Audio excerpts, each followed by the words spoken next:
Buenas tardes. Vamos a empezar agradeciéndole al doctor Pablo Fernández que haya aceptado la invitación que le hicimos para que presentara la publicación más reciente, pensaba yo, no, pero casi la más reciente, que se llama Lo que se siente pensar.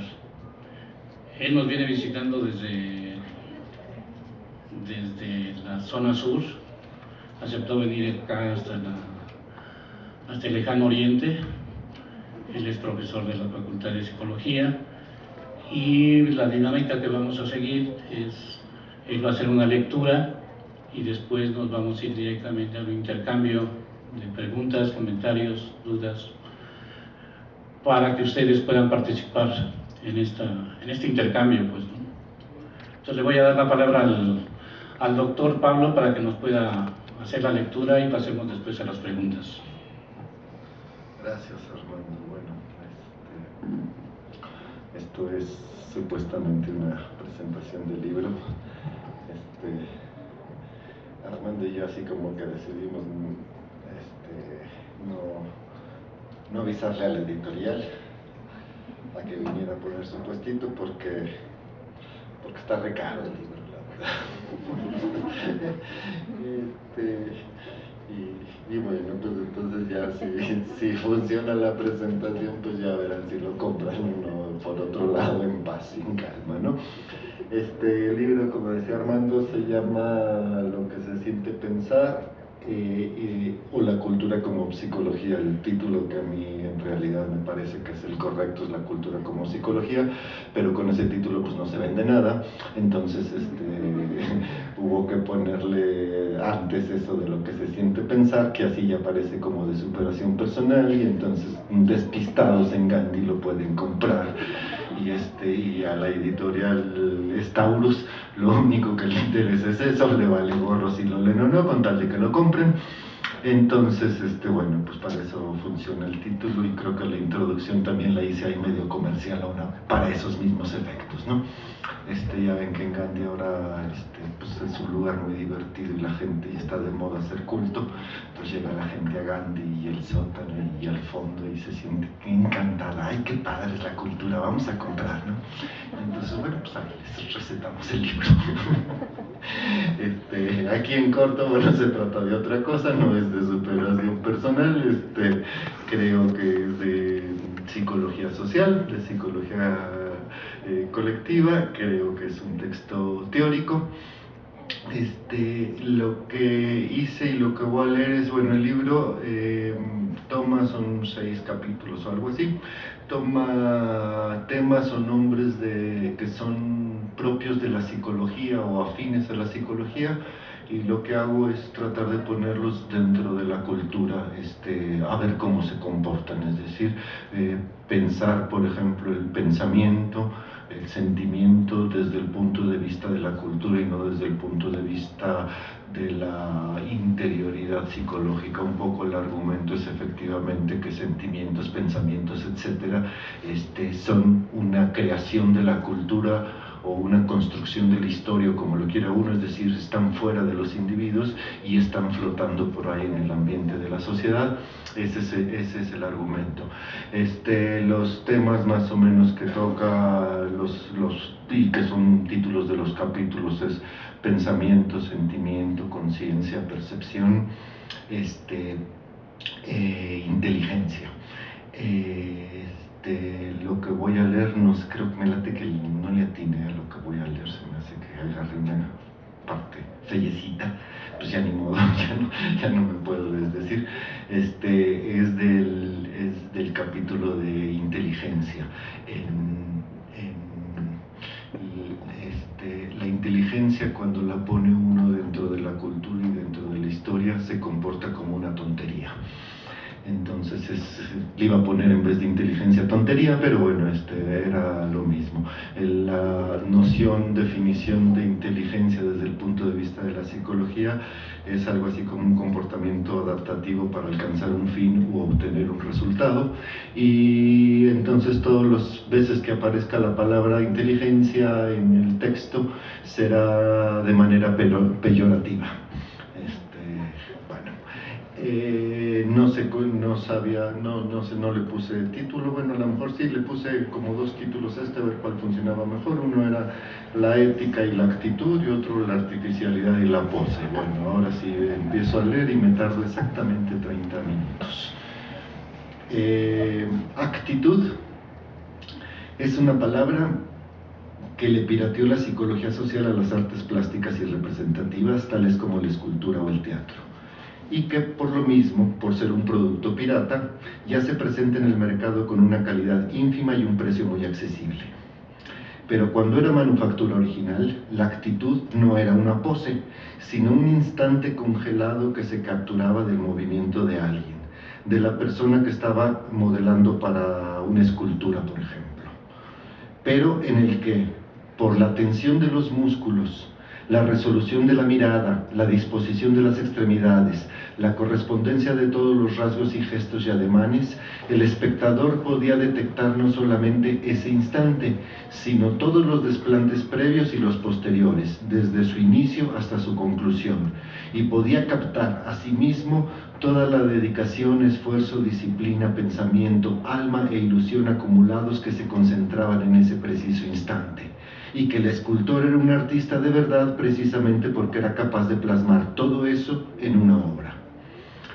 El Pensador de Rodin, que es una escultura que entre otras partes está en el Museo Sumaya, del siglo XX, es pensador no porque esté pensando ni porque lo diga Rodin, que es el escultor, sino porque allí hay una actitud. Y si uno tiene sensibilidad, o por lo menos se leyó la guía para turistas, puede sentir el pensamiento, no importa cuál sea. Por otro lado, lo mismo puede decirse del Moisés de Miguel Ángel, aunque éste no esté pensando, sino que está muy enojado y a punto de ir a hacérsela pagar a alguien, y puede vérsele la ira refulgiéndole por todos los poros de la piel. O la foto del Che Guevara que le tomó Alberto Korda, que se vuelve tan reconocible y comercial porque ahí hay una actitud muy heroica, la de una cara joven que sin embargo está traspasada por cierta sombra de sabiduría de la vejez, o de un viejo sabio con cara de niño que está mirando algo que todavía no llega, quizá un futuro derrotado, y por eso, aunque no se angustia, ya no sonríe.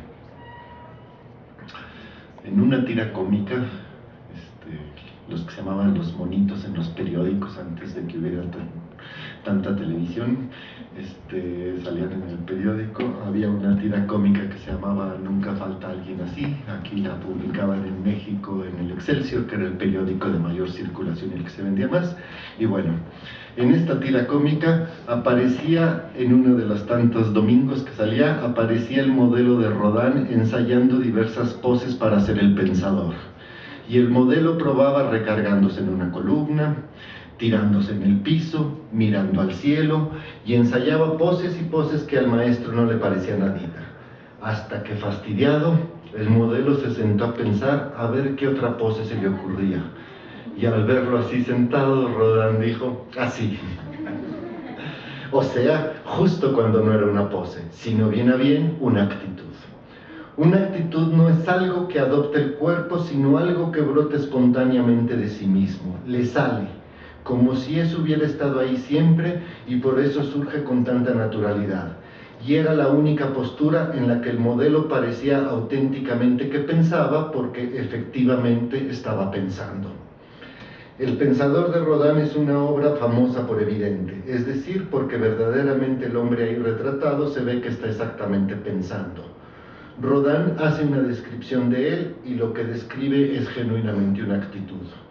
Un hombre sentado sobre una roca, sus pies empujando hacia arriba, su puño contra sus dientes. Él sueña. El pensamiento fértil lentamente se produce en sí mismo en el cerebro y ya no es más un soñador, sino que es un creador. Esto ocurrió en 1904. De entonces a la fecha, sentarse como el Pensador de Rodin no hace que uno piense algo, porque hacerlo así ya no es una actitud, porque ya todos los intelectuales, pseudointelectuales y desqueintelectuales se ponen el puño en la barbilla apenas ven que les van a sacar una foto, sino una pose rodanesco-pensativa, dice por ahí Juan Goytisolo. Esto es, algo que se les pone por encimita a las cosas, o al cuerpo como añadido, al igual que la cosmética, para que parezca que son lo que no son, que están hechos de un material del que no están hechas, como ese color aluminio que se pinta sobre todos los enseres plásticos como los teléfonos celulares o los tableros de los coches, y que por lo tanto no sale de dentro sino que viene de fuera. De modo que con tal pose uno no piensa, pero parece pensadorcísimo. O sea, que piensa con el maquillaje, o se maquilla de que está pensando. Y así se ha hecho últimamente. De hecho, la citada escultura se ha utilizado publicitariamente para ponerle pantalones de mezclilla, como ya lo ha hecho una marca de ropa. De modo que la mera compra de la prenda venga con la garantía de fábrica de una profundidad de intelección que el comprador puede adquirir sin tener que tomarse el poco glamoroso trabajo de pensar. El pensador de Rodin también serviría para anunciar relojes, ya que el tiempo es sumamente filosófico, o lentes, ya que es sumamente observador, ambas cualidades muy propias de quien está pensando. Digamos que los pantalones eran Levi's. Y puede decirse que en los años 60 no hubo nada más revolucionario que un pensador con jeans. Y así, para de entonces en adelante, para efectos de figura y resultado, el resto de los usuarios del siglo podrían prescindir encantadoramente del proceso de la crítica y la protesta y ponerse en su lugar la etiqueta, una pestañita roja en el bolsillo trasero derecho, de pensador revolucionario, y hasta libre y esperanzado por añadidura. Y la razón por la cual alguien podría suponer que una etiqueta sustituye a una creencia y a una pasión es porque el lugar de las creencias y las pasiones está saturado. Y dentro de uno mismo o al interior de los objetos o de los actos ya no hay nada, y por ende lo único real es la figura. Lo más profundo es la superficie. Los adeptos de la New Age del siglo XXI son los que creyeron que para ser guerrillero había que traer puesta una camiseta del Che, pasando por alto la duda de si también el Che Guevara traía una camiseta del Che puesta. Y el reloj es Rolex, que no se crea, no es solo una joya, sino una maquinita que hace imaginarse al dueño, que no por ser ejecutivo neoliberal, no se abisma de vez en cuando en las aporías de la eternidad. Los lentes son de Gucci, y son caros.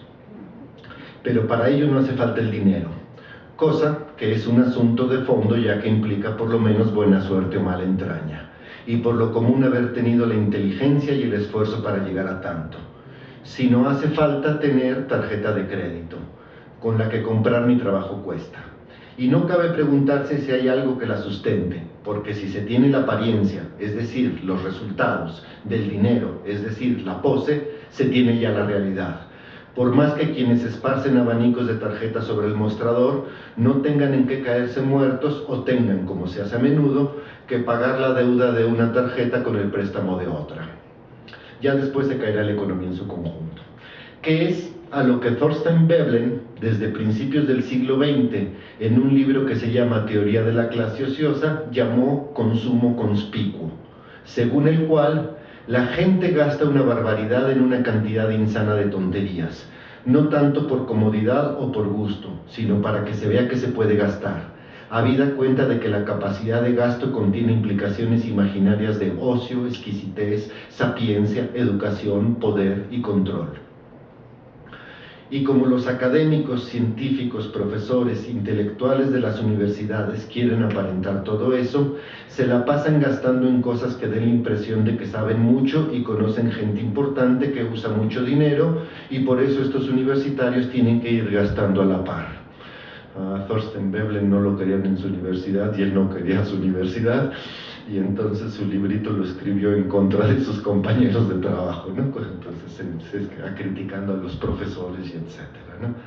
Y sí, en efecto, no sé, este libro de Veblen me recuerda, por ejemplo, a Ángeles Mastretta, que escribió un libro muy bonito, pero para seguir dando la talla ahora ya es amiga de Carlos Slim y se van en crucero juntos y ese tipo de cosas. Entonces uno ve como la pobre de la Mastretta tiene que ir gastando lo mismo que gasta Slim, y pues yo creo que no le alcanza, pero con eso da la pala de que es intelectual.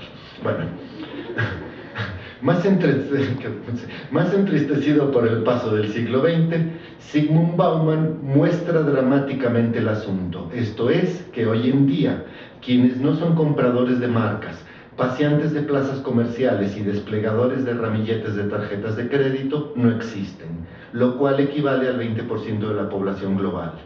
El género humano ya no es una especie de hombres y mujeres, sino de consumidores, infantiles, adolescentes y adultos. Y si los viejos son ignorados por nuestra sociedad, es porque ya no compran nada. O como dice Bauman, los pobres no pertenecen a la sociedad, son los enemigos declarados de la sociedad.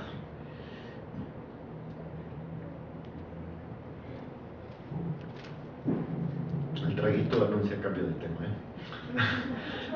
La frase más sincera y más simpática del siglo XX fue la de Ava Gardner cuando dijo: yo, en el fondo, soy muy superficial. Fue la última vez que alguien dijo algo en serio y con eso ya avisaba lo que se venía. La cosmética como lo más interior del ser humano, la barnizada por encima como la única estructura interna de las cosas. Se venden 90.000 millones de dólares anuales en cosméticos en el mundo. L'Oréal vende 85 productos por segundo.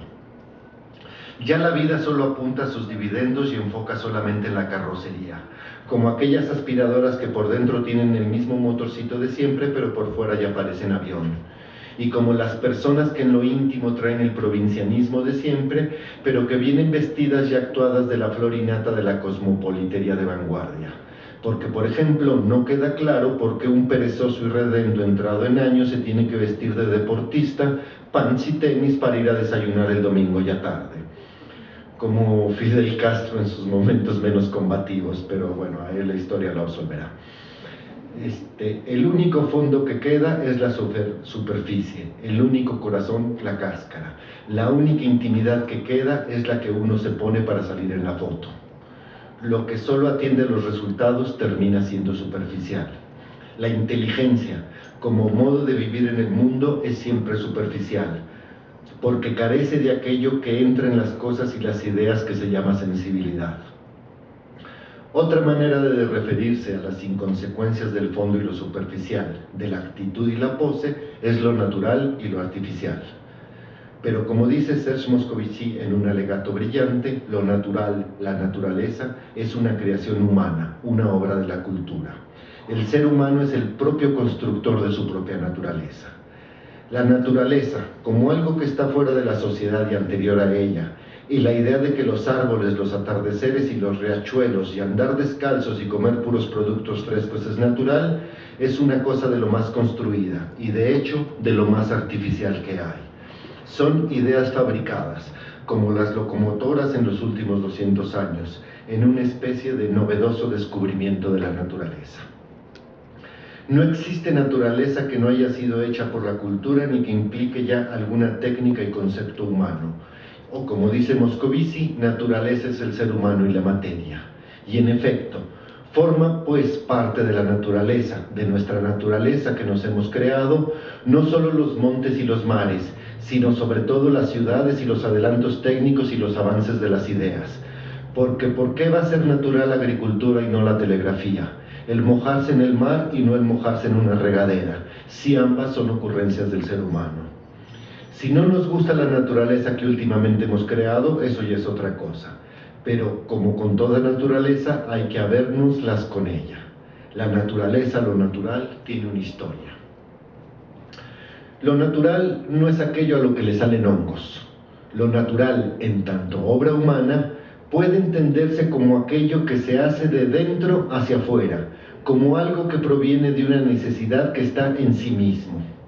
Natural es París y casi cualquier otra ciudad, que empieza sin querer, como asentamiento, campamento, paso de celtas, barqueros, romanos y pastores que van entablando un ritmo de vida hasta que en una de esas, agarra materialidad y se compacta y se concreta formando algo así como un centro, que le hace saber que ya es algo, que es una ciudad hecha y derecha con vocación y destino de ciudad, y la hace a partir de entonces seguir construyéndose, pero ahora sí ya adrede, expandiéndose y asimismo ir transmitiendo a todas las partes de su crecimiento las cualidades de su centro, su espíritu de ciudad.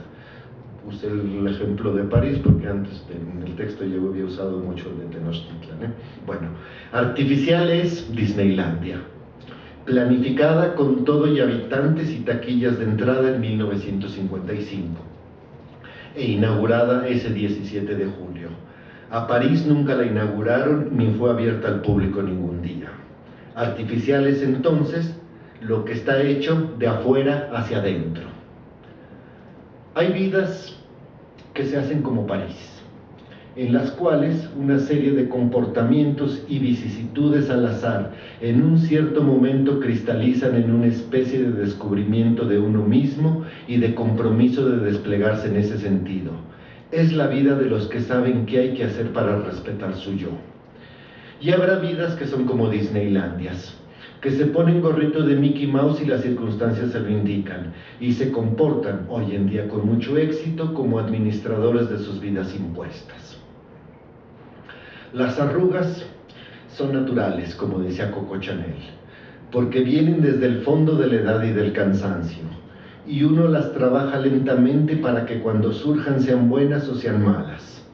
Mientras que artificiales serán todos los trámites para sacar juventud de los laboratorios e ir a adosársela a la cara de quien ciertamente no se enteró de que los años eran mundos que había que habitar y no meras descascaradas del maniquí del cuerpo. Se entiende que uno porque lo escribe por la propiedad, ¿verdad? Y donde lo único natural, gestado en lo profundo, como dice Vicente Verdú, es que disfrazarse de joven es un acto trágico. Natural es pertenecer, sea a un lugar, a una posición, a un proyecto, a una ciudad o a una historia, o a un deber, como decía el Principito, porque ahí uno sabe que lo que hace le es necesario a esa misma pertenencia. En cambio, artificial es poseer, controlar, dominar, porque nada de estos verbos respeta la naturaleza del objeto, porque en la pertenencia uno cabe dentro del objeto y en la posesión uno no cabe y queda fuera. La manera de pertenecer es participar, formar parte, como en la participación civil en los problemas y proyectos de una comunidad, sabiendo qué pasa, preocupándose por ello, indignándose a menudo y resistiéndose cuando haga falta. Y la naturalidad se notará en que el ciudadano sabrá que no podría haberse comportado de otra manera, y que él es su ciudad, y que de paso, si hay una idea de libertad que valga, es esa. Lo artificial es afirmar que uno paga sus impuestos y que no ha visto los beneficios. Muy panista. El arte es natural, porque el que lo hace obedece a una necesidad interior, y la obra, con su forma y su textura y su color, obedece también a una necesidad interior, no del artista, sino de la obra misma, es decir, que no podría ser de otra forma. Si sí podría ser de otra forma, es que quedó un poco artificial. Hacer flores de migajón, una reproducción del ángel de la independencia con huesos de aceituna, tomar cursos de fotografía porque no es tan difícil apretar el botoncito de la cámara, repetir naturalezas muertas que ya estaban muertas desde el siglo XVII, es artificial.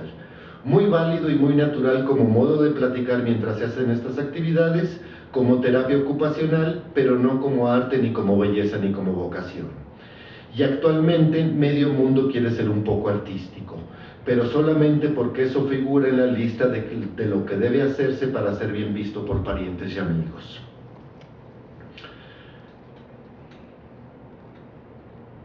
Muchos de los deportes actuales brotan, surgen, emergen naturalmente del ocio, la convivencia, la competencia y los instrumentos que se tienen a la mano, como esquiar si uno es suizo y vive entre la nieve, o como el golf para quien vivía en campos extensos y se aburría un poco, pero que se vuelven artificiales si uno nunca ha visto la nieve, o si juega golf porque cuesta caro ya que se ha construido un campo en una zona de sequía donde se le quite el agua a los ejidatarios para regar el césped.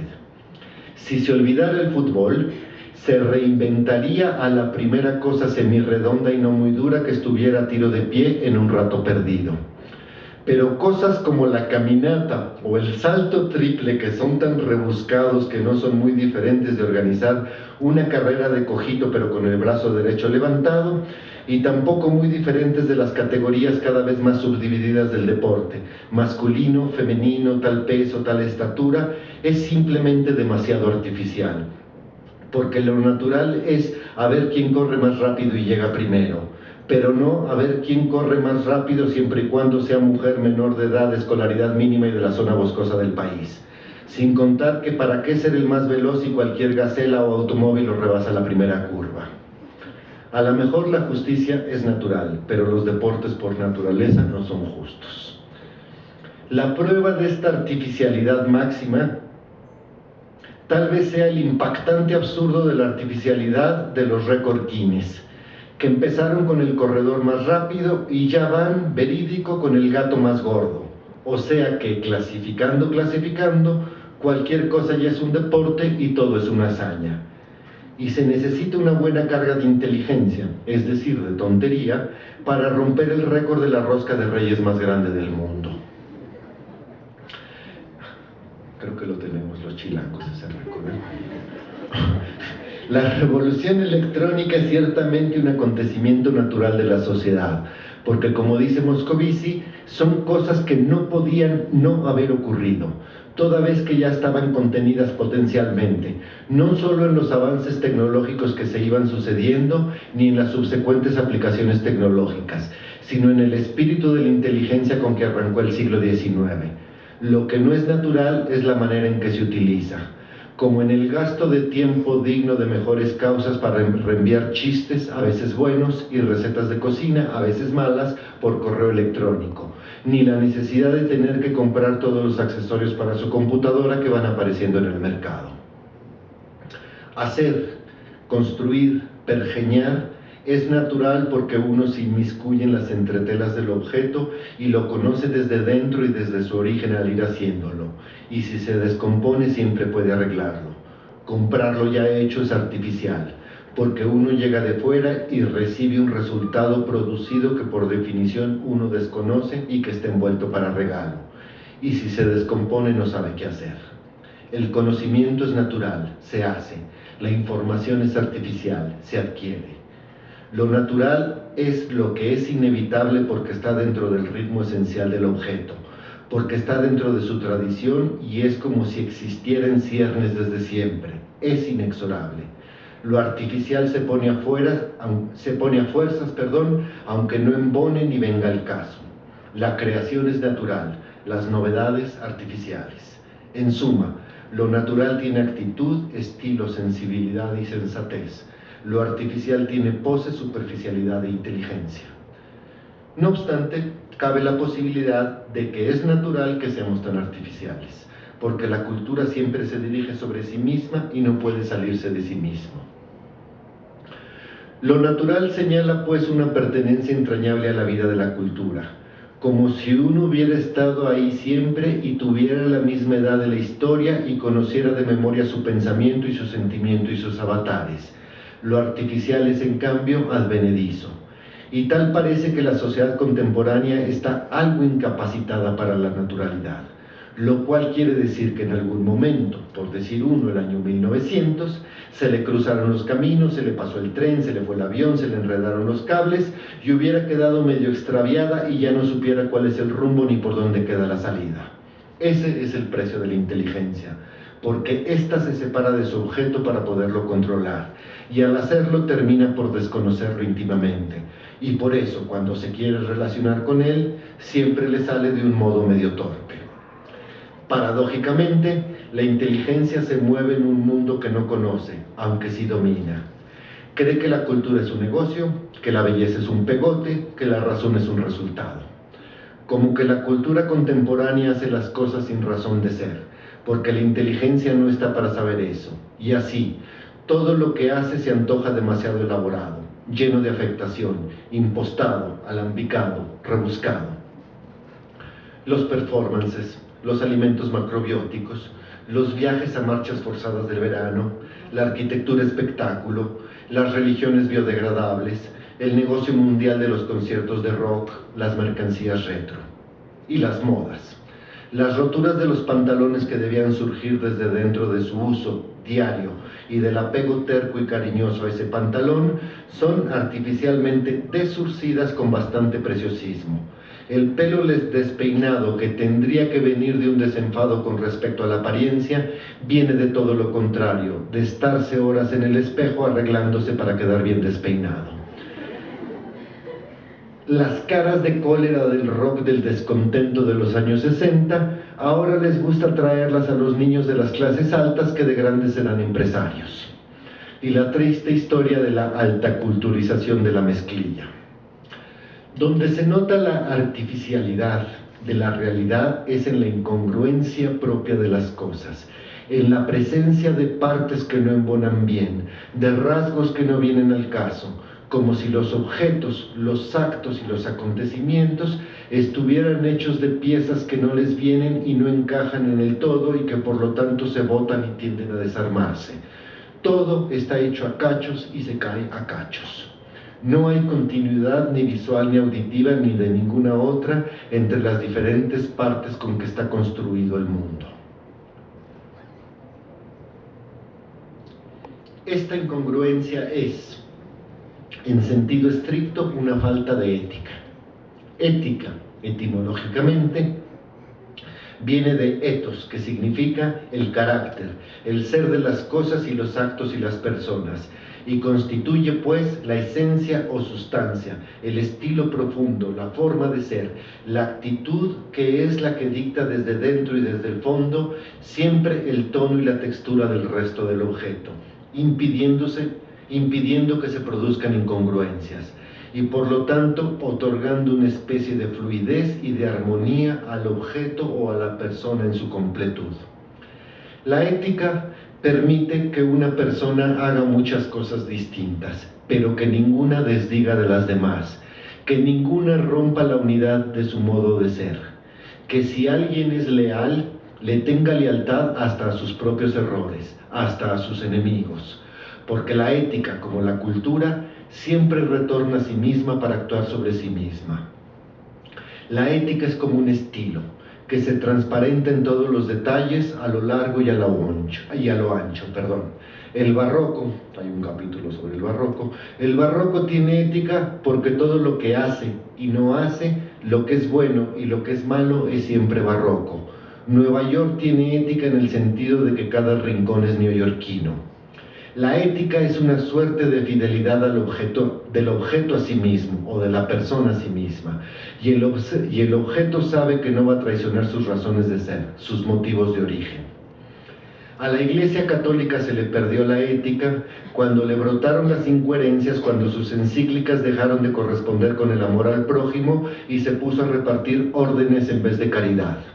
El rock no tiene ética porque su carácter contestatario devino mercancía para todos. La arquitectura falta a su ética cuando se vuelve monumentalismo escenográfico dentro del negocio del espectáculo, como la estela de luz. La ética no se aprende, porque ella es la que enseña. La ética es primero, porque es consustancial al origen de cualquier cosa. Pero hoy en día, ante lo mal portados y tramposos que resultan todos, en las escuelas y universidades ya quieren dar clases de ética. Eso es un despropósito y la más ramplona falta de ética. La ética no puede ser el aprendizaje, no sé aquí, pero en la Facultad de Psicología ya pusieron una clase de ética en el nuevo temario. Y con eso ya se sienten muy buenos los neoliberales. La ética no puede ser el aprendizaje, la repetición y la imitación de una serie de poses, frases, sonrisas que se supone que son muy buenas y que por lo tanto hay que utilizar cuando a uno lo estén viendo. La sociedad de la inteligencia, la del siglo XXI, no puede tener ética porque su misma inteligencia le impide tener profundidades y por ende conocer sus tradiciones y su origen y su cultura. Y en su lugar, como no podía ser de otro modo, coloca una ética artificial, puesta desde el exterior y por encima, como se ponen los adornos mal puestos. Como mera barnizada de la cáscara, a ver si con eso da el charolazo y tiene la apariencia para poder venderse. La ética, aquí, ya, es una pose. La pose de decir ellas y ellos en vez de acabar con las discrepancias de género. de llamar a los viejos adultos en plenitud, supongo que ha de ser de años, mientras se les deja morir de pobreza y soledad.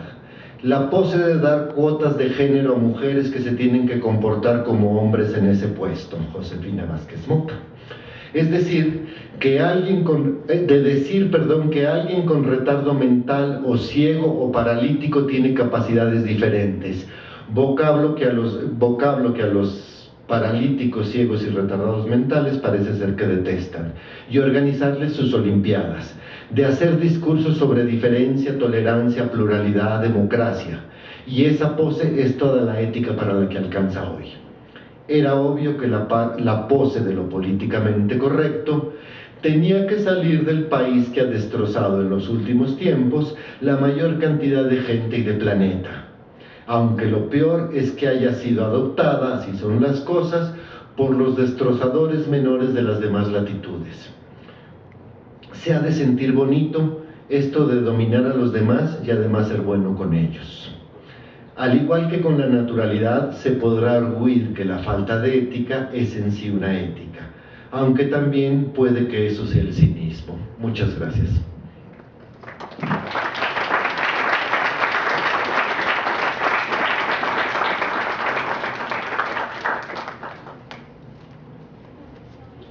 El estilo de Pablo.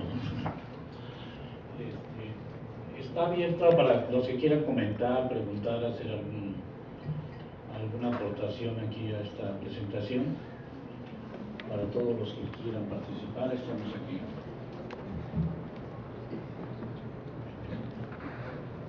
Sí, adelante.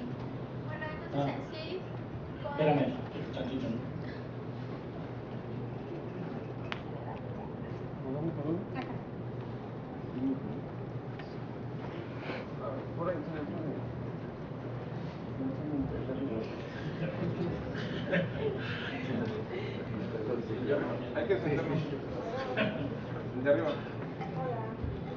Bueno, entonces en sí, ¿cuál es la ética?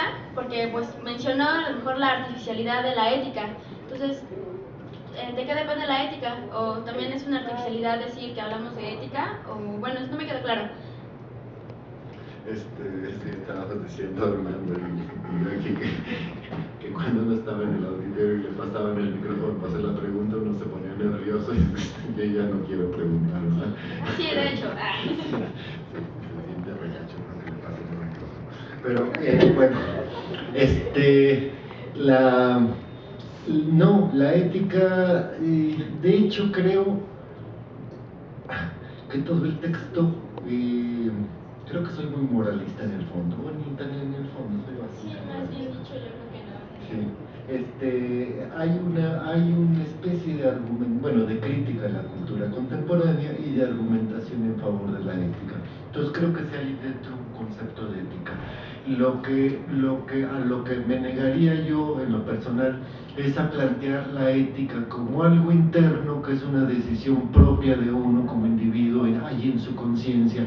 Esto que tratan de hacer actualmente, que no funciona para nada respecto a la violencia más o menos, es que hay que ser buenos todos, y entonces si cada quien hace conciencia o toma conciencia, yo no sé si es como ampolleta la conciencia, porque esto de tomar conciencia siempre me ha parecido arrojir, pero en fin, que cada uno toma conciencia y entonces se porta bien con los demás y cosas por el estilo, y con eso ya vamos a cambiar. La prueba es que llevamos no sé cuántos años, décadas tomando conciencia y el país va de mal en peor.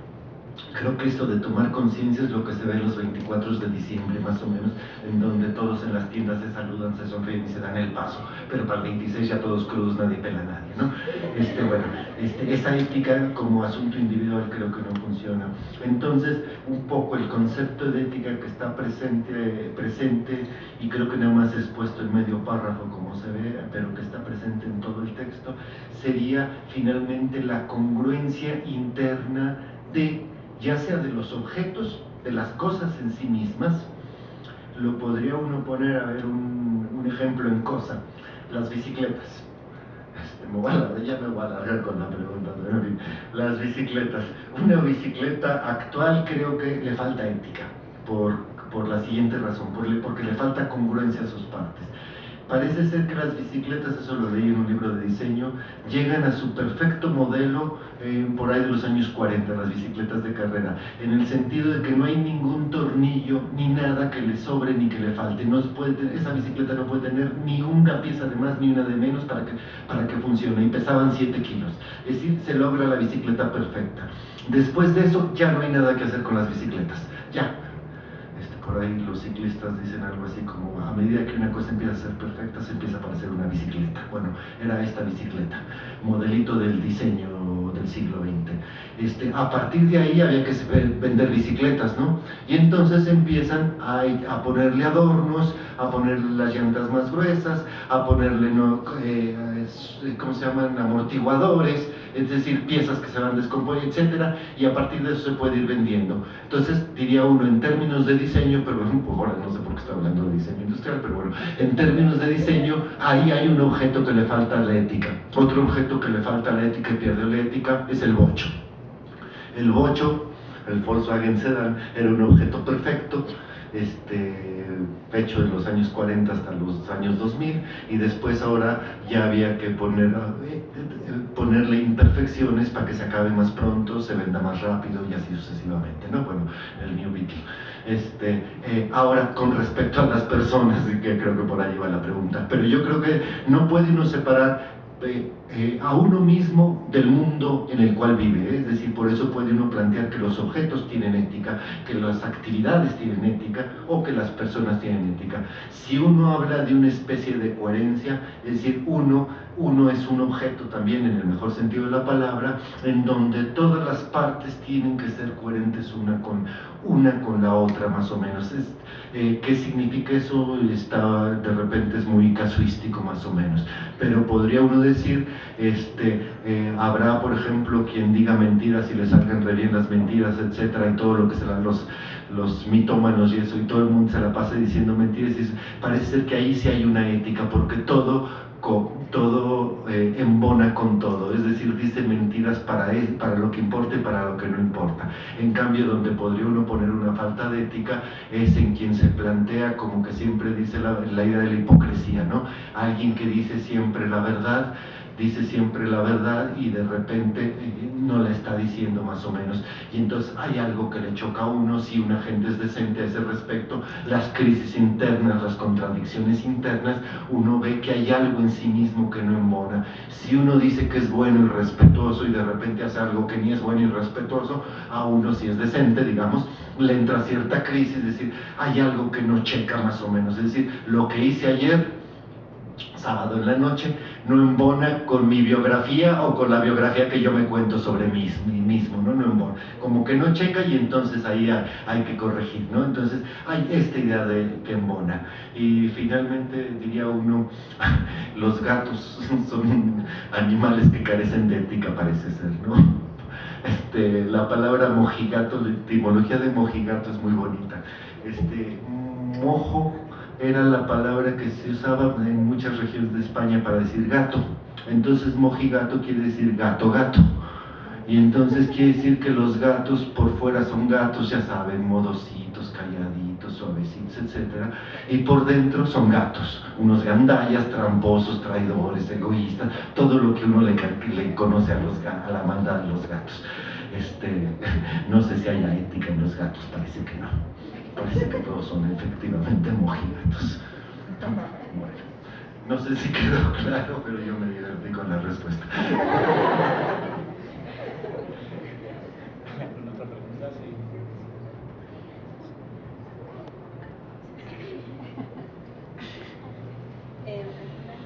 No me pongo muy nerviosa. ¿Está prendido? ¿Sí? ¿Está prendido? No. Hola, ¿sí está on? Bueno, hablo fuerte. No me da mucho miedo el micrófono en este momento. Me da miedo porque quiero hacer una pregunta inteligente, entonces me empiezo a sentir artificial. Entonces, de todas maneras, voy a soltar mi inquietud. ¿Cómo, Pablo, puedes hacer esta diferenciación entre una necesidad interna, planteándola como lo que es natural, cuando surge esta es natural,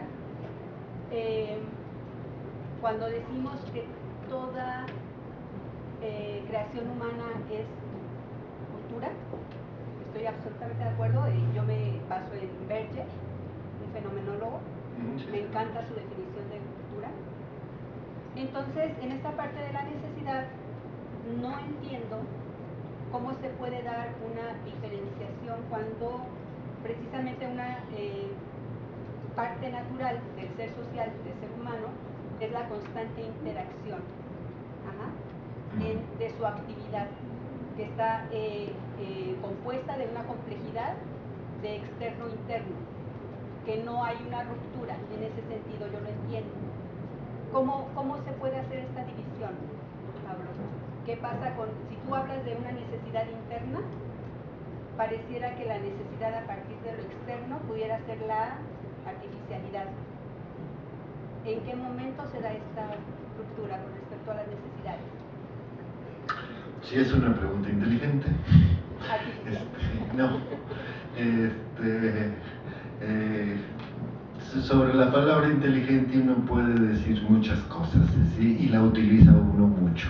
Entonces, bueno, yo lo que hice fue tomar a la psicología su concepto de inteligencia y decir, bueno, me voy a dar el permiso, si todo el mundo habla de que la inteligencia es buena, importante, necesaria, etc. Bueno, pues como yo estoy escribiendo el libro, me voy a permitir un capítulo donde decir que la inteligencia es una babosada. Pues total. Es muy curioso una cosa con la palabra inteligencia. Como usa uno la palabra cotidianamente inteligencia, es distinto a como la usa la psicología y cualquier ciencia, ¿no? Esta definición de conducta adaptativa para obtener un resultado es la que se usa científicamente.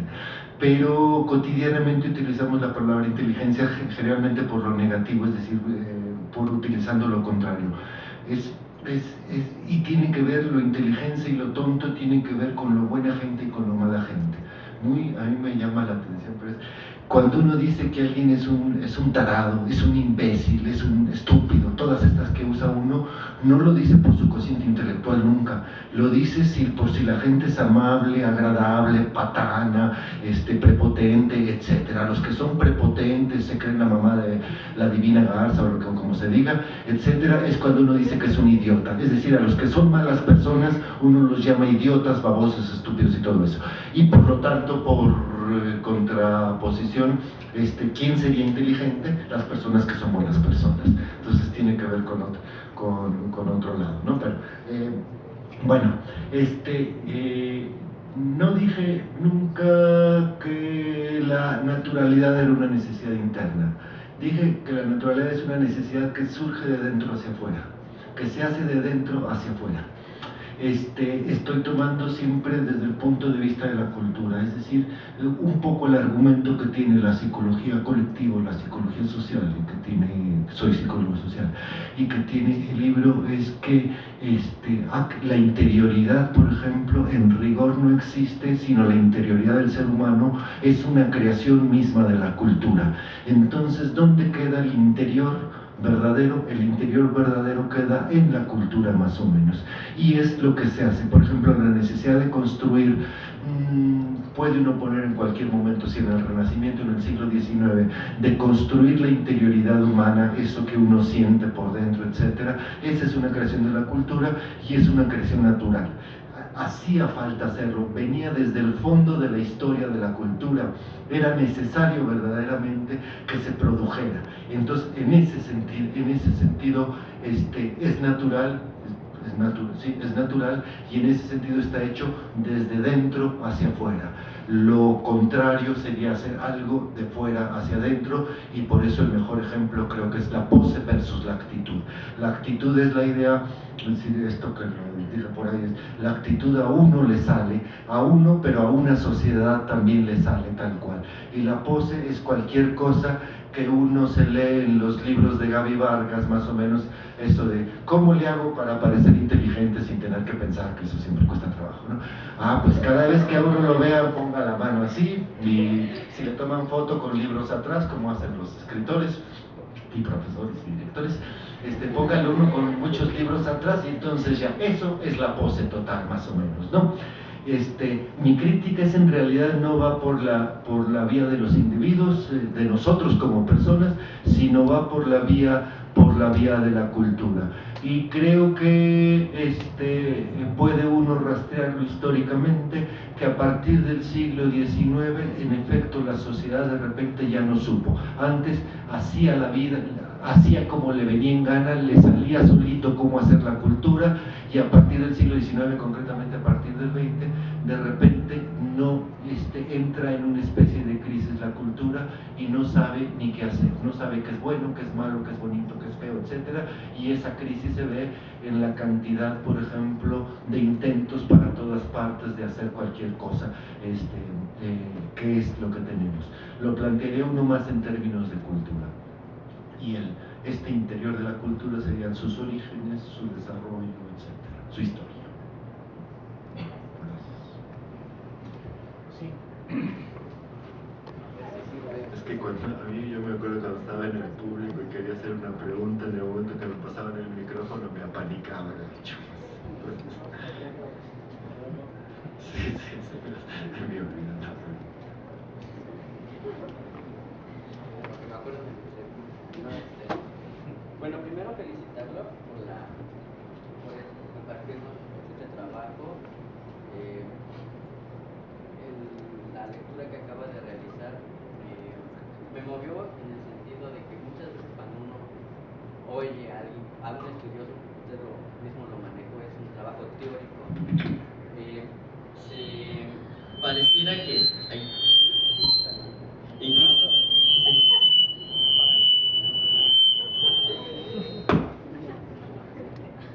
bueno, incluso uno mismo como estudiante se da cuenta que a la hora de hablar o de debatir sobre algún tema se siente como excluido, se siente como aparte del fenómeno que está estudiando, ¿no? O sea, empezamos a hablar sobre la sociedad y empezamos a hablar sobre los fenómenos sociales, pero están allá afuera o están aparte.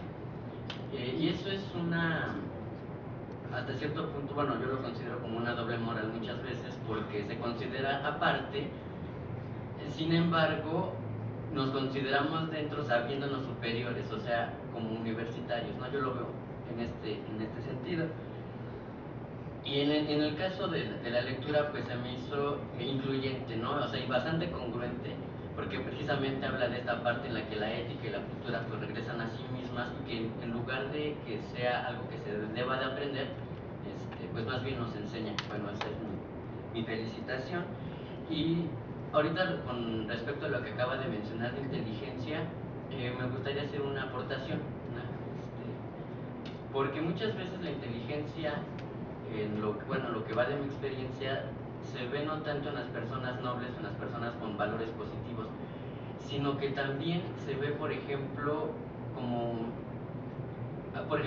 aquella persona que tiene la habilidad para robar sin ser descubierto, también es catalogada como inteligencia, socialmente hablando, ¿no? O sea, se le llega a reconocer y se le llega a decir que son personas con inteligencia, ¿no? Los estafadores, es decir, personas que pueden evadir las leyes, son considerados también como gente inteligente y hasta son premiados, ¿no? O sea, realmente por la sociedad.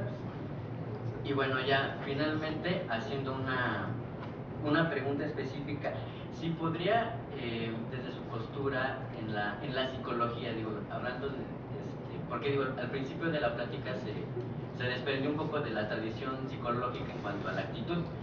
Sin embargo, pues bueno, ya viendo que la actitud es esta cuestión interna que nos hace movernos más que aquella que nos hace vernos, ¿qué relación tiene esta actitud con la ética que usted menciona? O sea, ¿qué relación tienen estos dos conceptos desde la psicología para usted? ¿Cuáles dos, perdón? La ética y la actitud. De la psicología. Desde la psicología, ¿cuál sería su postura, pues la relación que pudiera existir?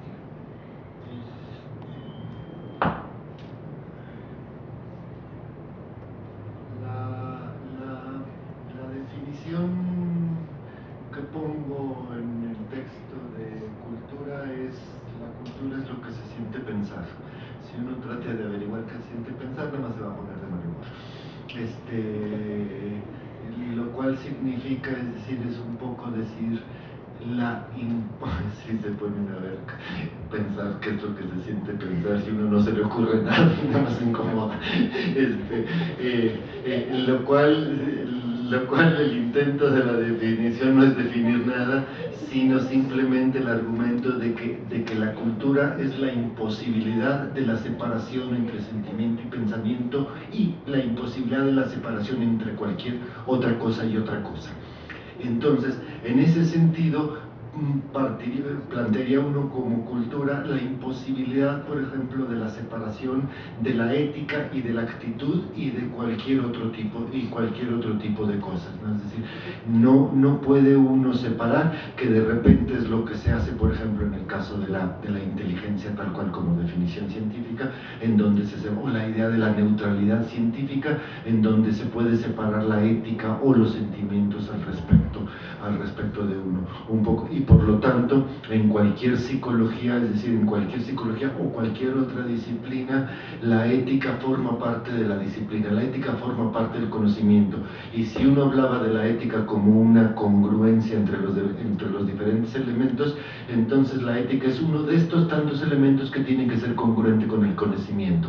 Uno no puede conocer, saber o cualquier cosa y poner la ética a un ladito mientras tanto, no puede uno, eso ya es una forma de la ética, entonces uno no lo puede separar, es consustancial a tal. Entonces diría uno, la teoría no tiene que después de hacer una teoría y después hacer un apéndice sobre la ética, y bueno, hay que ser muy éticos, no, sino la teoría en sí misma es lo que plantea Habermas en la ética comunicativa, sino que la teoría en sí misma ya lleva cargado su ética, su moral, su crítica a la sociedad tal cual, sin tenerla más o menos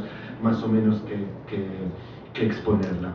En esto, y ahí termino nada más con el asunto de la inteligencia. Por ejemplo, bueno, la definición de esta inteligencia de comportamiento adaptativo para obtener un fin, supuestamente los que son inteligentes no mezclan sus pensamientos, por ejemplo, a la hora de las finanzas, de la lana, todo eso, no mezclan sus sentimientos con sus pensamientos, porque la inteligencia es simplemente la obtención de un resultado y no tiene uno que tener miramientos afectivos ni cosas por el estilo. Si verdaderamente, es decir, hay un poco el argumento, por ejemplo, del pensamiento cientificista, de que puede separar el pensamiento del sentimiento, y supuestamente los científicos son muy inteligentes, por supuesto, los científicos separan el pensamiento y ellos nada más piensan y son objetivos y neutrales y etcétera, todo ese tipo de cosas, porque ellos no están mezclando más o menos los sentimientos.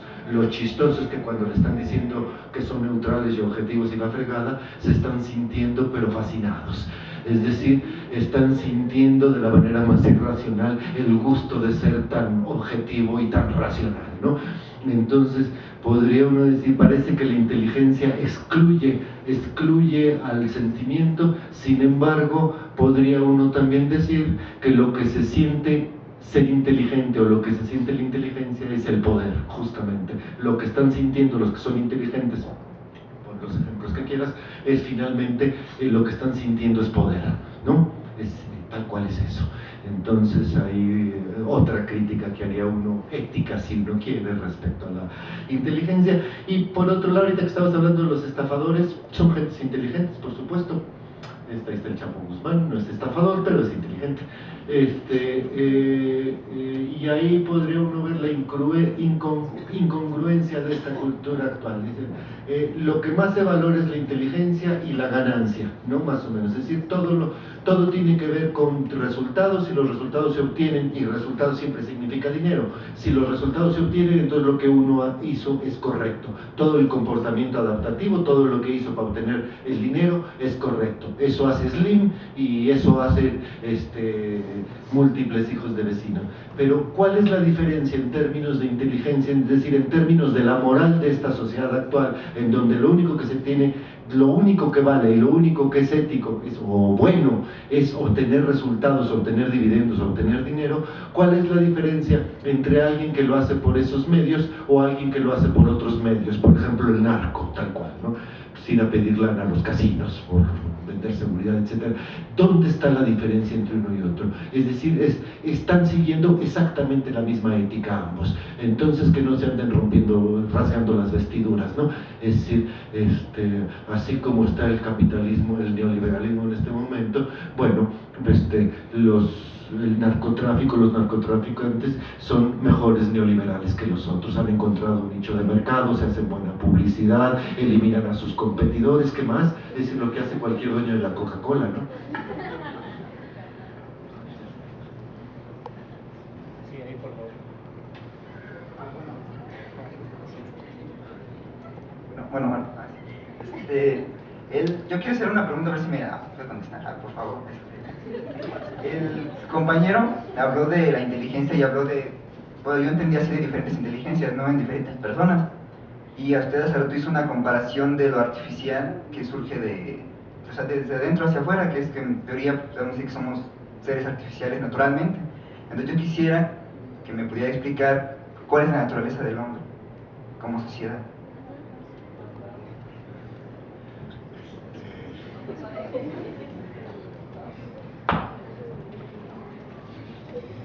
La naturaleza del hombre es la que puse aquí, la repito más o menos. La naturaleza del hombre es aquello que va construyendo, aquello que va construyendo, primero si uno quiere con la naturaleza, entre comillas, natural, etcétera, y después forma parte, así como forma parte de la naturaleza, no sé, los primeros troncos o recolecciones o objetos o animales cazados forma parte supuestamente de la naturaleza. El ser humano, al pensar hacer eso ya creó su propia naturaleza al escoger ese tipo de cosas, y todo lo que va produciendo hasta llegar a las ciudades y la tecnología, eso es su naturaleza en el sentido de alrededor, de contexto más o menos. Sin embargo, el ser humano y en este caso las ciudades, diría uno, somos una sociedad urbana ya, a pesar de, ya somos una sociedad urbana. En este caso, la naturaleza del ser humano, es decir, aquella que se ha ido construyendo poco a poco, es justamente la de un ser urbano, la que tenemos actualmente.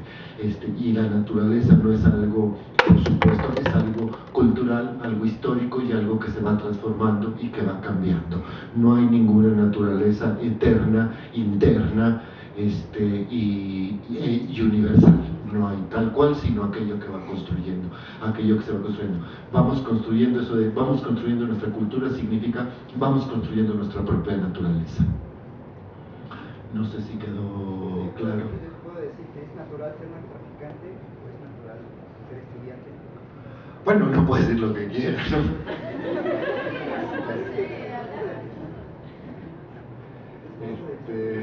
Ahí puede uno jugar con las palabras. Cuando uno dice natural es normal, más o menos, o puede uno decir, bueno, ¿y qué? ¿Soy estudiante o soy narcotraficante? Y ya más o menos. Yo creo que formaría parte de la naturaleza actualmente, por ejemplo, esta idea de la competencia, de la ganancia, ese tipo de cosas, y dentro de esta naturaleza creada de la competencia y la ganancia, con todas las contradicciones posibles que haya y siguen formando parte de eso, con todas esas, ahí puede uno meter a la discusión si es natural el narcotráfico o no es natural el narcotráfico, o si es natural estudiar o no es natural estudiar, más o menos. Pero ahí yo creo que ya entra uno en lo que puede uno decir, jugar con las palabras jugar con las palabras dentro de un contexto. Una cosa clara con respecto a esta idea de la naturaleza es que uno se encuentra, que es lo mismo con la conciencia, uno se encuentra dentro de ella, y cuando uno se encuentra dentro de algo, uno no puede hablar sobre eso porque está finalmente dentro de eso, entonces no lo puede abarcar completo, no lo podemos abarcar, formamos parte de esa naturaleza, no la podemos abarcar, y por lo tanto nadie puede llegarle a plantear a uno, decir, pues fíjense que la naturaleza humana es tal o tal o tal, ¿no? Cosas por el estilo. Es una pregunta con la cual divertirse más o menos, ¿no? Es decir, puede uno pensar una respuesta y otra y otra y otra y nunca le atina, y con eso puede uno hacer su tesis y la de maestría y la que sigue.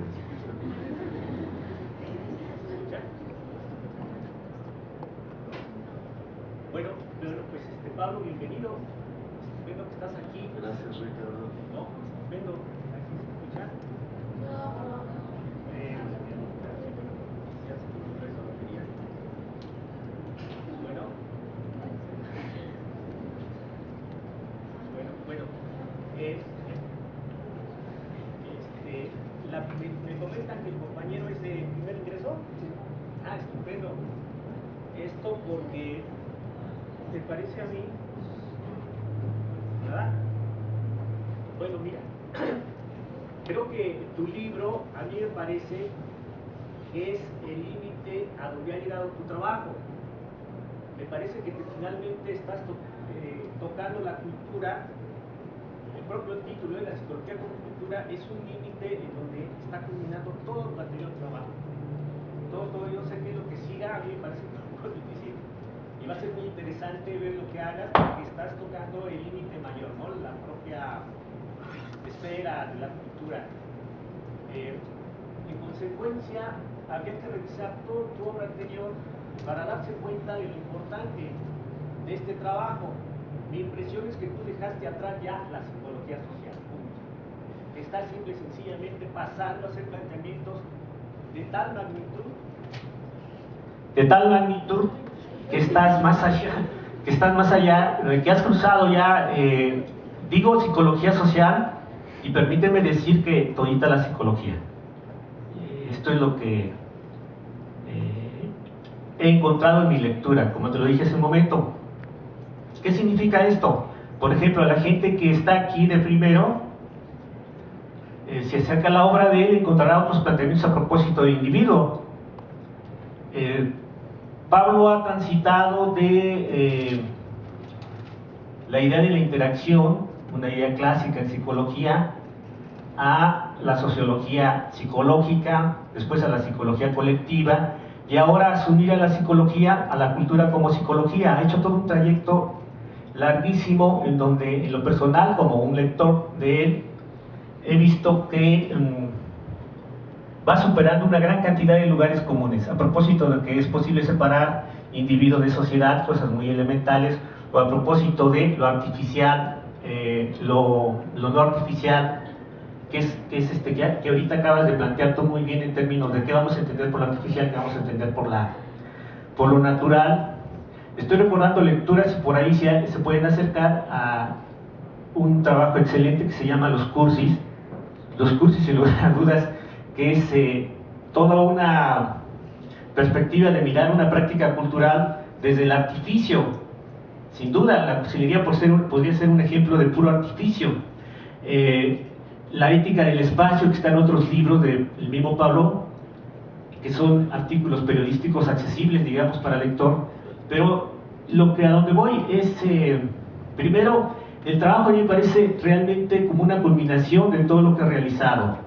Y en consecuencia creo que faltan en esta mesa comentaristas que te devuelvan todo este trabajo de entrada, con más precisión, con una lectura más atenta, con una lectura más cuidadosa. El trabajo lo merece, sin lugar a dudas.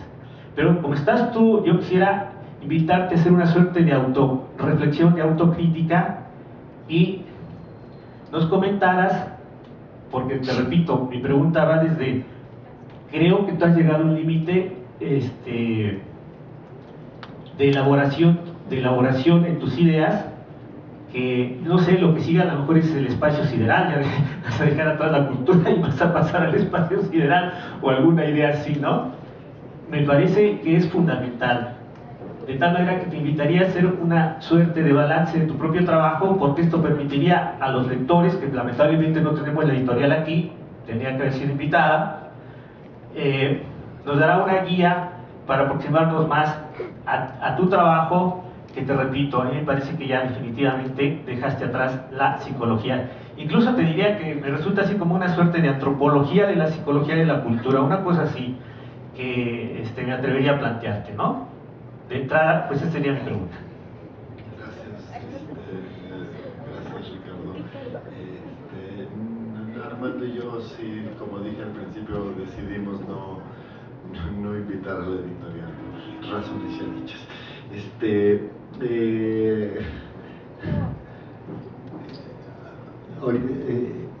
A quien mencionaste fue a Peter Berger, ¿verdad?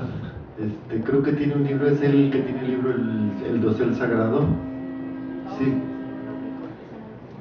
Tiene Peter Berger, tiene un libro que se llama El Dosel Sagrado, en donde plantea cómo se va construyendo la naturaleza humana desde el punto de vista de la construcción social, ¿no?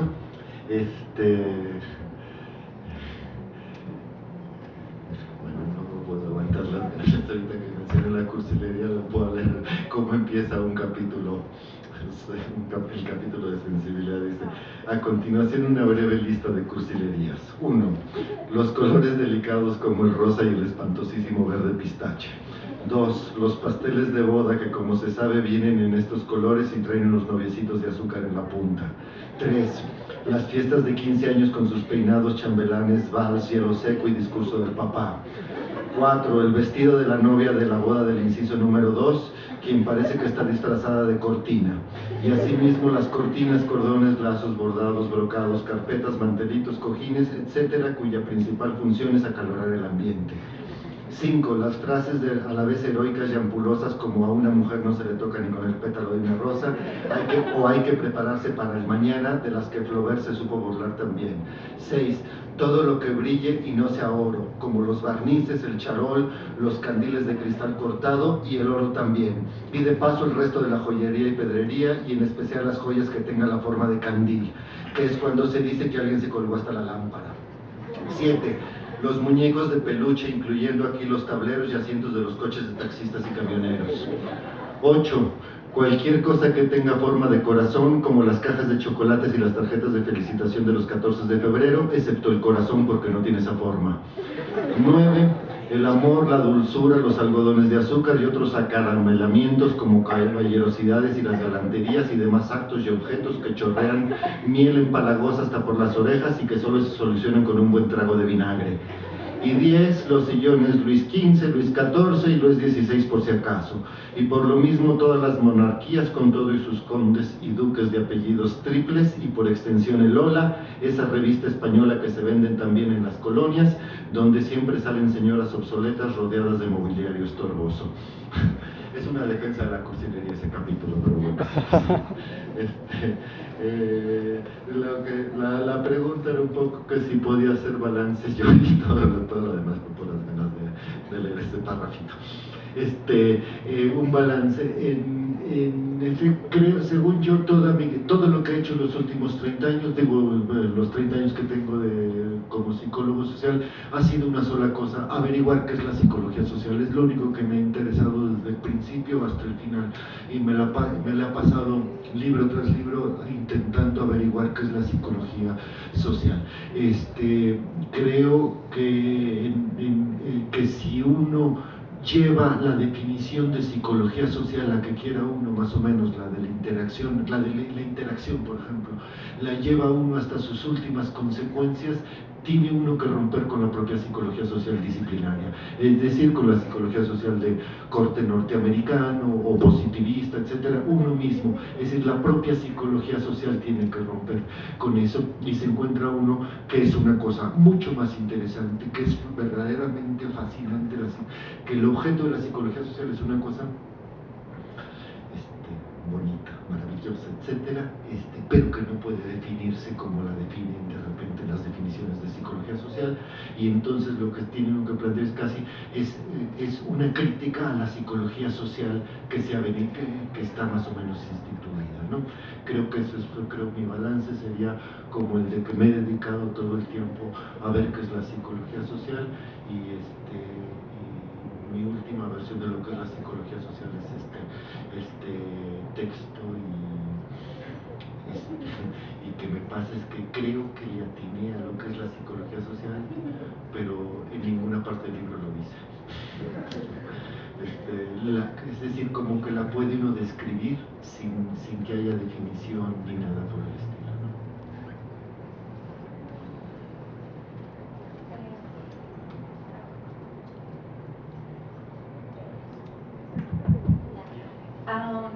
Ante este escenario donde predomina la pose y el consumo por el consumo, ¿qué haría uno como psicólogo social? ¿Cómo se podría romper este escenario carente de crítica, carente incluso de interés, ¿no? ¿qué hacer?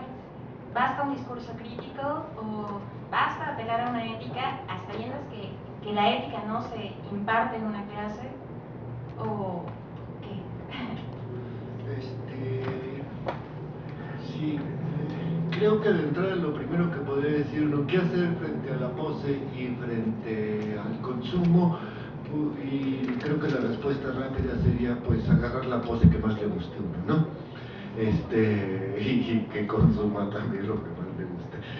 En un sentido, en el sentido de que no es un asunto individual. El asunto de esta artificialidad que lo pone uno como conclusión de análisis de la cultura, no es un problema de orden individual, sino es un asunto o una forma, la forma contemporánea de la cultura. Entonces, y uno pertenece a esa cultura, y uno no se va a poder, y uno no se puede escapar, de la misma manera que por razones de amistad y etcétera, uno no escapa a muchos numeritos, etcétera, uno hace. Entonces, no es un asunto de crítica individual, de decir, bueno, pues a ver cómo le haría uno en términos individuales para dejar de tener poses. Pues todo sería una pose. Es decir, si uno dice, ahora ya no tengo poses y ya soy muy natural, quién sabe cómo sea eso, pero bueno, tomando Pepsi yo creo. Es más natural, ya lo dijo Cuauhtémoc Blanco. No podría, seguiría formando parte de esta cultura hecha de poses más o menos. Es decir, es un momento de la cultura contemporánea y creo, esto se me ocurrió ayer en la tarde, y creo que lo que está sucediendo al respecto, es decir, es un momento de la cultura en donde perdió su razón de ser en algún momento del siglo XVII, XVIII, más o menos la cultura, y entonces en el XIX y XX, perdió algo y a partir de entonces la sociedad no ha vuelto a encontrar a qué dedicarse, por decirlo de alguna manera. Es un momento de crisis en que no sabe qué hacer. Y entonces es lo mismo que en las crisis de arte, bueno, se ve en la crisis del arte más o menos actualmente, es decir, en donde hay que intentar de todo, eso es lo que sucede en el arte actualmente, intentan de todo, meten tiburones en alcohol, hacen performances, grafitis, etc. No hace nada y también es arte, es decir, todo más o menos porque no sabe por dónde, es decir, ahorita uno puede decir el arte está en crisis y uno no sabe, pero entonces también lo puede decir uno, la moda está en crisis y por eso se vale en este momento vestirse con pantalones de campana, con pantalones de tubo, con pantalones de color, etcétera, se vale efectivamente todo porque no hay nada que hacer en este momento. Lo único diría uno, el único deber que tenemos así en tantas sociedades, inténtele uno por donde pueda. Intente por donde pueda y a ver qué sale. Y lo más probable es que no salga mucho, es decir, no salga mucho porque además los tiempos de la cultura son mayores que los tiempos individuales. Ahora, en términos personales, diría uno, como psicólogo social o algo por el estilo, así me voy a poner didáctico, moralista, creo que lo que uno diría es, bueno, lo que le corresponde a uno hacer es hacer bien su tarea, hacer bien su trabajo. Hacer bien su trabajo para cualquiera de las cosas que significa profundizar en él. Profundizar en él, por ejemplo, en el caso de las psicologías sociales, profundizar en el discurso de la psicología social, volver a hacerse las preguntas que se han hecho, poner en tela de juicio la propia psicología social, conocer la historia, todo lo que uno quiere, es decir, verdaderamente interesarse. Interesarse significa etimológicamente meterse dentro del objeto, meterse dentro de la psicología social. Esa es la idea de profundizarse, estar sobre el mismo objeto sin abarcar, sin extenderse, sino yéndose más o menos hacia adentro. Creo que eso significaría hacer su trabajo bien, ¿no? Hacer su trabajo bien, en mi caso en psicología social, pero en cualquier caso en aquello que haga uno. Creo que eso es lo único que puede uno hacer, y no es cosa menor, lo único que puede uno hacer en términos de individuo frente a una cultura que está, hacer lo que haga de la mejor manera posible. Y uno se lo topa por múltiples lados, futbolistas, actores, escritores, etc. Se topa uno con una cantidad de poses, es decir, aquellos que nadan Britney Spears, por ejemplo, es decir, que usufructan de la apariencia más o menos, y aquellos que profundizan en el trabajo que están haciendo, y bueno, se puede ver por múltiples lados. Creo que eso es lo único que le quedaría a uno hacer, el único deber que uno tiene, si puede uno hablar de deber, haga lo que quiera, pero hágalo bien, ¿no? ¿Alguna intervención más?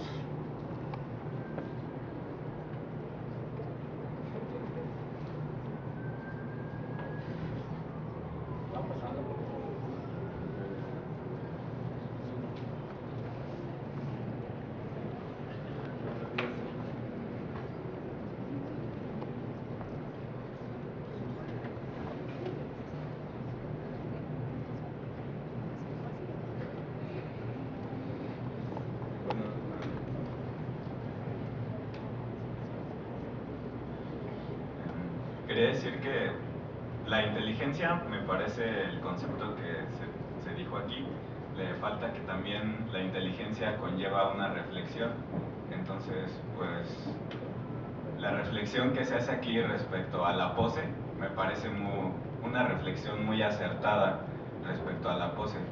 Y si la pose es una reflexión inteligente, me preguntaba si lo más natural sería tener cultura o no tener cultura sería de lo más artificial.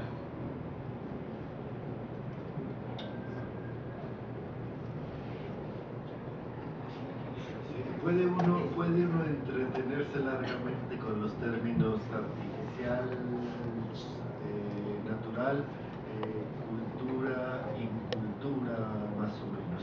Creo que si lo pusiera como conceptualmente el asunto de naturalidad o cultura, sería el hecho de la congruencia y la no separación de eso.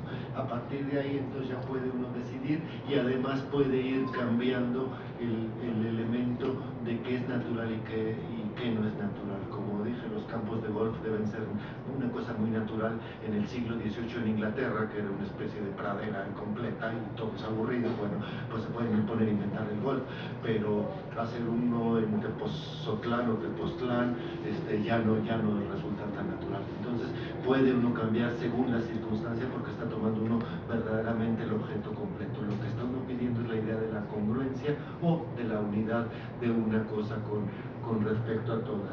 En efecto, el término que inteligencia lo utilicé de manera peyorativa porque el término alternativo que utilicé fue el de sensatez, más o menos. Hay un capítulo que se llama sensatez, por ahí le pusieron los editores al final una frase entresacada que dice: ya estamos cansados de tanta inteligencia y tan poca sensatez. Creo que actualmente sí tenemos un exceso de inteligencia, toda la que uno quiera, pero no tenemos ni dos dedos de sensatez, ¿no? El término sensatez es el único de todos los que mencioné, bueno, no lo había mencionado, el único que está sacado de la psicología. Curiosamente, la psicología sacó de sus propios términos el de sensatez y el de sensibilidad. Sensibilidad nada más se quedó para las amibas que son sensibles a la luz y esas cosas, pero la sensibilidad en el sentido más elevadito queda fuera de la psicología. Los términos de sensatez y sensibilidad son sinónimos si uno lo busca.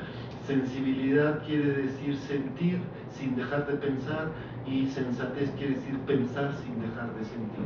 Creo que son los dos términos que utilizaría como alternativos, más o menos, porque la definición que da la propia psicología de la inteligencia no da mucho lugar a dudas, más o menos. Es decir, se trata de obtener un resultado comportándose adaptativamente y no paradójicamente, sino integralmente es idéntica a la definición que hay de producción material. Es decir, ¿qué podemos hacer para bajar los costos y aumentar los beneficios? Es lo que se pregunta cualquier empresa. Es exactamente la misma frase que comportamiento adaptativo para obtener un fin. Nada más uno puesta en términos de fábrica y el otro puesto en términos de cerebro, pero es la misma definición tal cual, ¿no? Entonces, la inteligencia tal como se ha definido dentro de la psicología, creo que no deja mayor lugar a dudas al respecto, ¿no? La definición de Binet de inteligencia al principio me parecía muy tarada, ahora me parece muy agradable y muy simpática. Dice, la definición es: inteligencia es lo que miden los test de inteligencia. Exactamente, es eso. Es decir, inteligencia es un resultado obtenido. ¿Cuál resultado obtenido? Pues te hago un test, el resultado obtenido, pues eso es la inteligencia, pues no hay otra. Me parece una definición, ahora sí que sensata y honesta. Y es la, no hay otra. No sé si respondí, pero en todo caso le agradezco a Armando y les agradezco mucho a ustedes la presencia.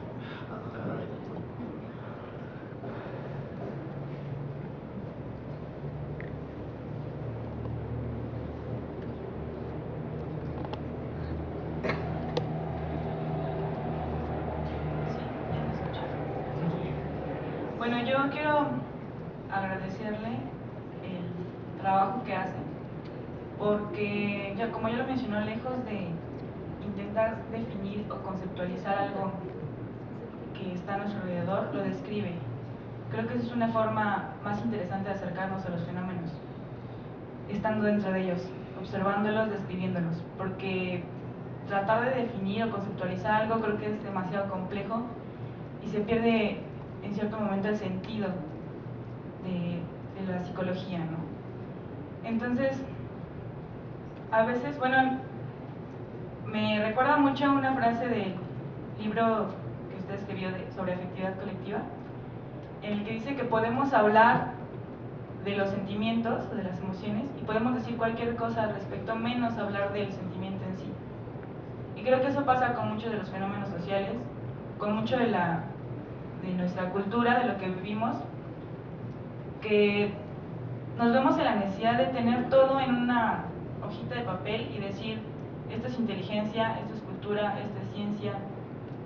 Necesitamos tener nuestro librero con un título diferente en cada casilla, pero a veces no entendemos el por qué, o no vivimos las cosas tal como son y pretendemos estar fuera siempre, ¿no? Entonces yo creo que la forma de escribir, bueno, a mí la verdad me fascina mucho la forma en la que usted escribe, me hace querer seguir leyendo, y yo los invitaría a todos los que están aquí a que buscaran más, se interesaran más en el trabajo de Pablo Fernández, para que entiendan a lo mejor un poco su punto de vista, porque no se trata, creo, de llegar a una conclusión, simple y sencillamente ofrecer una alternativa distinta y una forma diferente de acercarnos a la psicología social. Ya cada quien después sacará sus propias conclusiones y tomará un camino si es que así lo decide, pero para que tengan un amplio panorama, pues sí los invitaría a que se acercaran más y conocieran un poco más su trabajo. Y creo que parte de nuestro trabajo como psicólogos no es arreglar el mundo, sino ir construyendo poco a poco una realidad diferente. Eso sería todo. Muchas gracias por la intervención, comentario y no sé si la pregunta, pero creo que sí, en efecto, y eso creo que lo podemos decir para toda la psicología en general, es decir, el método para la psicología me late que no puede ser la definición y la conceptualización. Cuando uno define y conceptualiza, uno se pone por encima del objeto y uno ya no forma parte de ese objeto. Y justamente la psicología, tal cual, aparte del resto de las ciencias de la cultura, resulta que nosotros mismos, los que estudiamos, somos parte de ese objeto. Entonces uno no puede ser excluido. Lo que hace la opinión personal, lo que hace la psicología científica a la hora de dar definiciones y hacer conceptos, es ponerse por encima o ponerse por lo menos por fuera, y entonces lo que puede uno hacer es describir el objeto, medirlo lo que uno quiera, pero nunca comprenderlo, cuando de lo que se trata es no de comprenderlo. Es muy curioso que a uno le pasa como psicólogo, puede leer y saberse muchos libros de psicología, pero a la hora que entra en crisis de amor, desamor y similares, lo que hace es ponerse a leer una novela. Con una novela entiende uno bastante más de repente qué es lo que le pasa. Entonces creo que es un fracaso más o menos de la psicología. ¿Qué es lo que hace un novelista? en toda novela me da la impresión es que es la descripción de un sentimiento, pero un sentimiento, o la definición si uno quiere, nada más que un sentimiento no se puede definir con definiciones, lo que tiene uno que hacer es narrar toda la historia, contar toda la situación, y una vez que acaba uno de describir, es decir, una vez que acaba la novela, lo que acaba de leer uno es la descripción de un sentimiento, pero un sentimiento que si uno lo pusiera en resumen ejecutivo no sirve para nada, o clasificación no, tiene uno que leerse todo, meterse dentro de la novela, entrar dentro del sentimiento, y entonces ahora sí ya saben uno qué es lo que se siente. No hay otra manera. Entonces, el asunto de la manera de escribir, o de la narración, o de los ensayos, etcétera, me da impresión que no tiene que ver nada más, no es una forma de escribir nada más, una manera de hacer las cosas, sino entonces empieza a formar parte del propio método de la psicología social. Si uno quiere comprender una realidad, las definiciones no sirven, sirve narrarla, porque cuando uno narra, como cuando le cuentan un cuento, uno se mete dentro de esa narración, forma parte de esa narración, uno sabe que uno está mencionado por lo que va diciendo. Creo que eso es lo que se siente pensar tal cual. Cuando uno está hablando, uno está dentro de lo que está diciendo. Eso sucede con las narraciones, sucede con las novelas, sucede con las canciones, sucede con los poemas, y no sucede con los conceptos, ¿no? Entonces creo que para los efectos de la psicología es ese más o menos. No sé, pero creo que el éxito que tiene Freud, por decir uno claramente, el éxito que tiene Freud tiene mucho que ver con la manera de decir las cosas, con la escritura que tiene, y lo que hace él es hace cuentecitos, cuenta los casos que además ni eran tan ciertos, los arregla, etcétera, pero se trata más o menos de que se comprenda lo que se trata, y entonces bueno, ahí tiene uno una manera de comprensión pues que ha sobrevivido por lo menos un siglo, ¿no? Bueno, si no hay más, entonces ahora sí les doy las gracias.